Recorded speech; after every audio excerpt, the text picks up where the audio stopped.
नवेली दुल्हन रचना मायके से विदा होकर अपने ससुराल आती है। गृह प्रवेश पर पूरा परिवार उसका स्वागत करता है। आइए भाभी, आपका स्वागत है। वेलकम भाभी, आइए आइए, अभी से अपना ही घर समझिए।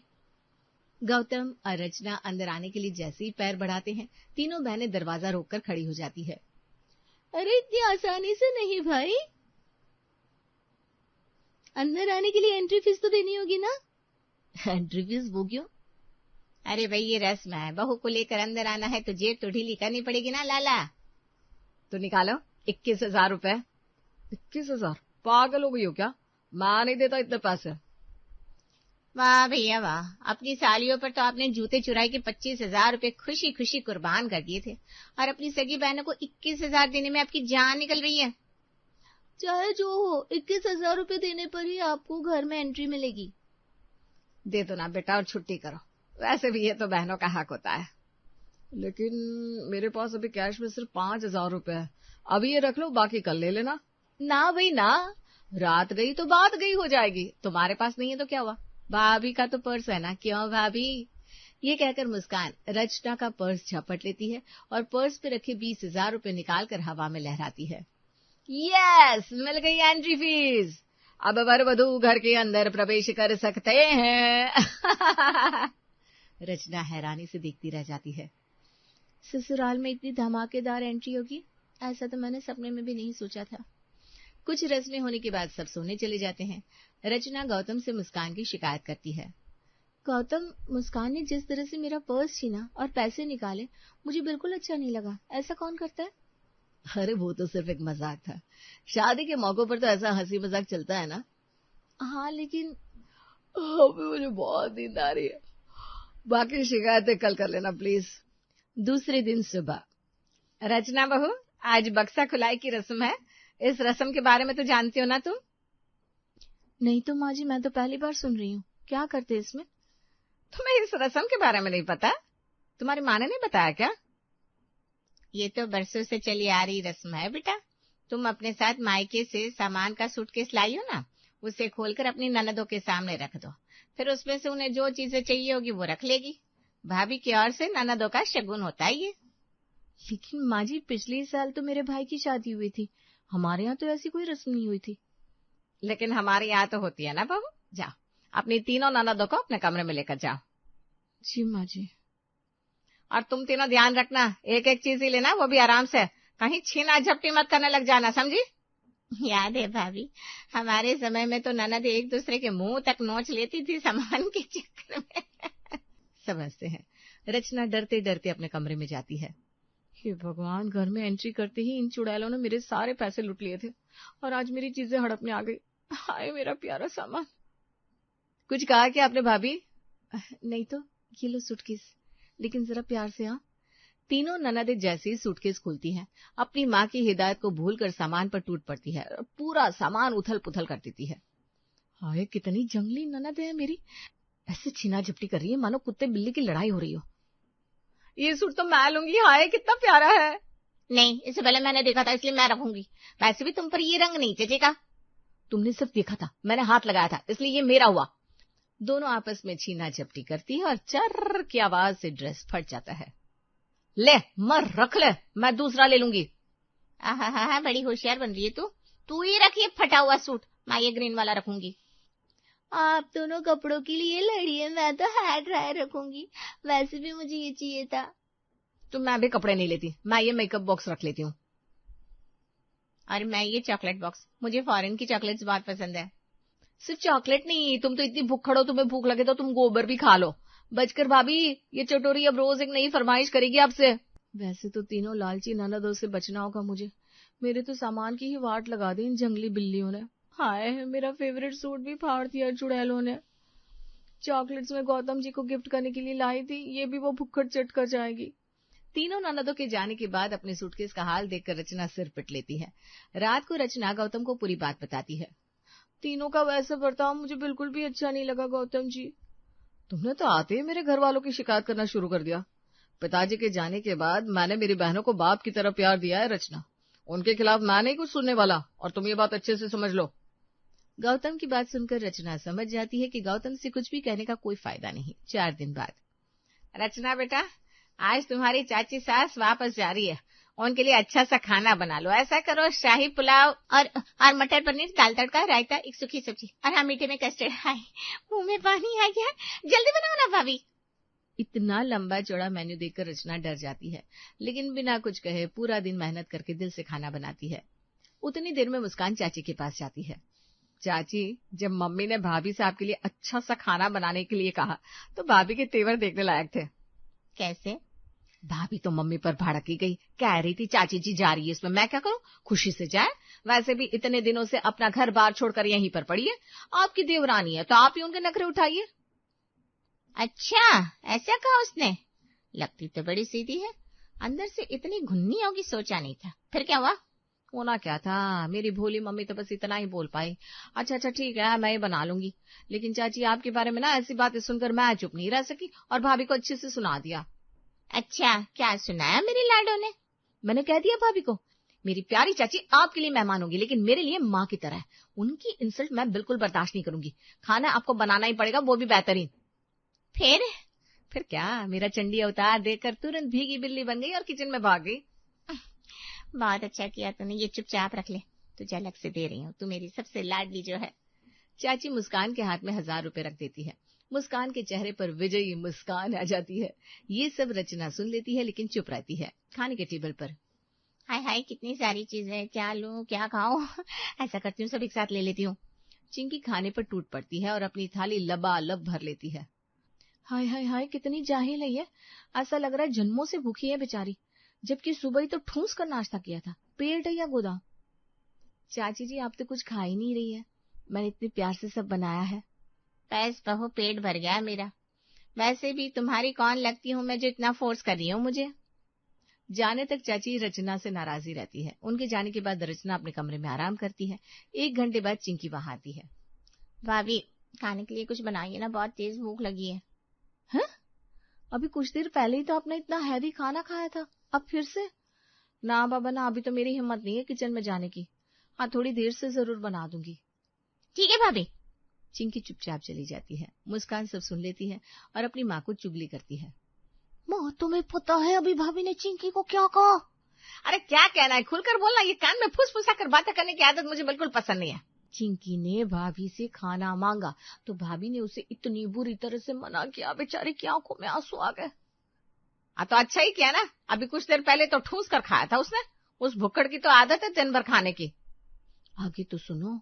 जैसे ही चिंकी कमरे से निकली, भाभी ने अपनी माँ को फोन लगाकर कहा, माँ अभी वो भुक्खड़ मोटी, अरे वही मेरी मंजली ननद मेरे कमरे में आई थी, फिर से खाना मांग रही थी। क्या बताओ माँ, दिन भर बस भैंस की तरह जुगाली करती है और टीवी के आगे पड़ी रहती है, खाने और आराम करने के अलावा और कोई काम नहीं है। हैं? ऐसा कहा उसने? कल की आई छोकरी मेरी बेटी को भैंस कहेगी? वो अभी अपनी माँ से अभी बताती हूँ उसे।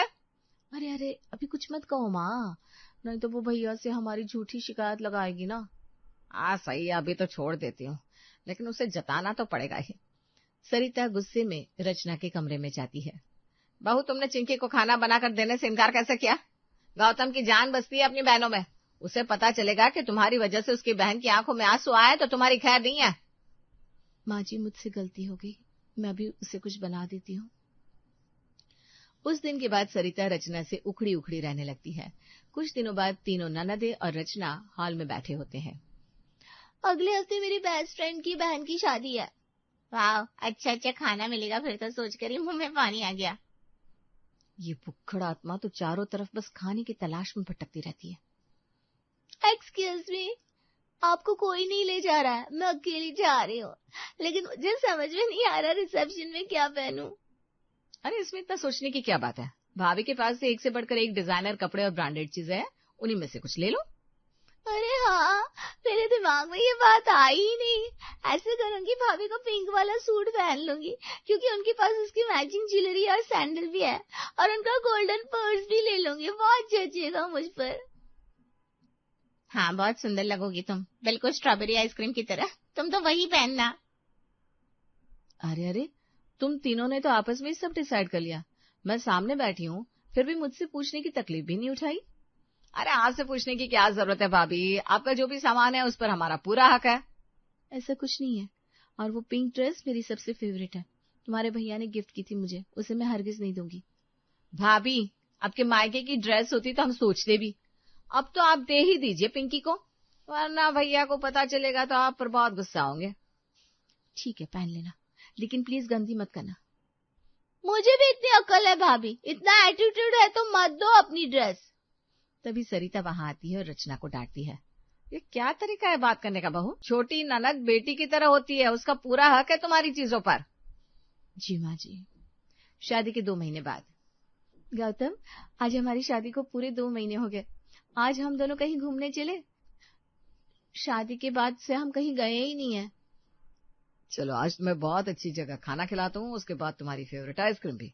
आज तुम वो पिंक ड्रेस पहनना। ठीक है। रचना पिंकी से अपनी ड्रेस मांगती है तो वो अलमारी में घुसेड़ कर रखा ड्रेस लौटाती है। नई ड्रेस की हालत तुमने पोंछे से भी बदतर कर दी पिंकी, अब मैं क्या पहनूंगी? हो गया सो हो गया, अब मैं कुछ नहीं कर सकती। पिंकी से उलझकर रचना अपना मूड खराब नहीं करना चाहती थी और बिना बहस के वहां से चली जाती है। वो तैयार होकर बाहर आती है। आप लोग कहीं जा रहे हैं भैया? हाँ, काफी दिनों से रचना कहीं गई नहीं है, सोचा उसे घुमा कर लाता हूँ। हम बाहर ही खाना खा लेंगे। मतलब आज आप लोग अच्छा अच्छा खाना खाओगे? मुझे भी ले चलो ना भैया। ठीक है मेरी चटोरी बहन, तुम भी चलो। तो फिर मुस्कान और पिंकी ने क्या बिगाड़ा है, इन्हें भी ले जाओ अपने साथ। हाँ बिल्कुल, आप भी चलो ना मम्मी, आज घर पर खाना बनाने की छुट्टी। सब खुश होकर बाहर जाते हैं, लेकिन रचना का दिल टूट जाता है।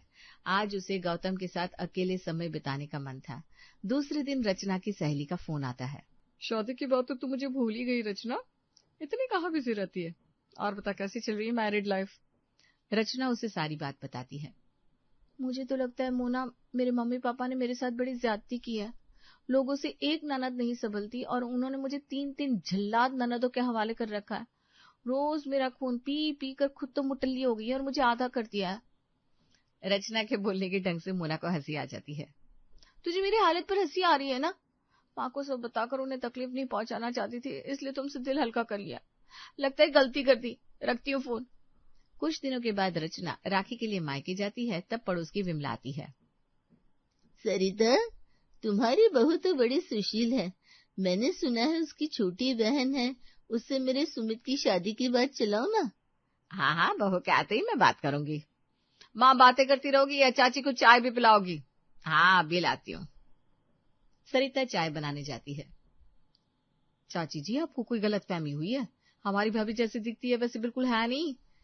अब हमारी मम्मी तो ठहरी भोली, उन्हें कुछ नहीं समझता, लेकिन हम बहनें भाभी के बुरे व्यवहार का शिकार होती हैं। भाई को अपनी मुट्ठी में रखना चाहती है बस। रचना मायके से वापस आती है तो उसे मोहल्ले की सहेली से ये बात पता चलती है, लेकिन वो चुप रहती है। कुछ दिनों बाद पिंकी कॉलेज के लिए निकलती है। अरे वाह, तुम्हारे पास भी जॉय का परफ्यूम है क्या? मुझे मेरे भाई ने राखी पर यही गिफ्ट दिया था। ये आपका ही परफ्यूम है भाभी, आप कमरे में नहीं थी तो मैंने खुद ही आपके बैग से निकाल लिया। ये कहकर पिंकी कॉलेज चली जाती है। रचना की आंखें भर आती हैं। ऐसे ही 1 साल बीत जाता है, लेकिन ननदों के व्यवहार में कोई बदलाव नहीं होता, बल्कि वो और भी लापरवाह और कामचोर होती जाती है। मुस्कान की शादी भी पक्की हो जाती है।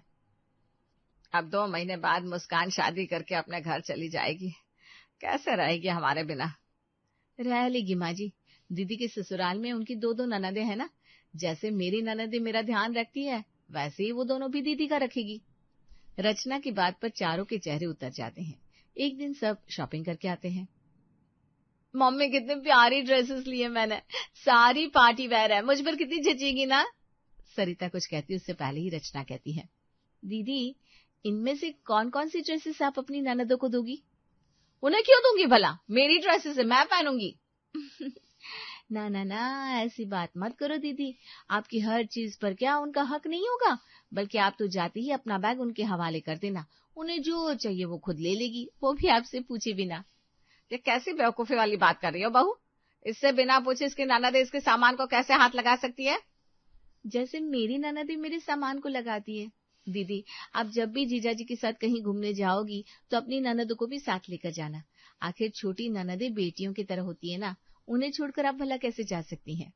सब नीचे मुंह करके रचना की बातें सुनते हैं। वो आगे कहती है, ससुराल में आपको अपने दिल को कठोर भी करना होगा दीदी, ताकि अपनी बुराई सुनकर चुप रह सको। और हाँ, अपने आप से बातें करना भी सीख लो, ताकि जब आपकी बात सुनने वाला कोई ना हो, यहाँ तक कि आपका पति भी नहीं, तो ये नुस्खा काम आ जाएगा। सबके साथ सुमित भी शर्मिंदा हो जाता है। सबके आगे उन्होंने रचना के साथ किया व्यवहार एक सिनेमा की तरह घूम जाता है। रचना आगे कहती है, और एक बात कहना तो मैं भूल ही गई माँ जी, वो दीदी की पर्स में पैसे रखना मत भूलना, ताकि गृह प्रवेश पर। बस करो बहू, अब और कितना शर्मिंदा करोगी हमें। हम सबको अपनी गलती का एहसास हो गया है, हमें माफ कर दो भाभी।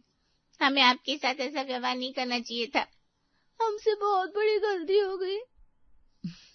अब आप सब माफी मांगकर मुझे शर्मिंदा मत कीजिए, अब सब अच्छा होगा, क्योंकि अंत भला तो सब भला।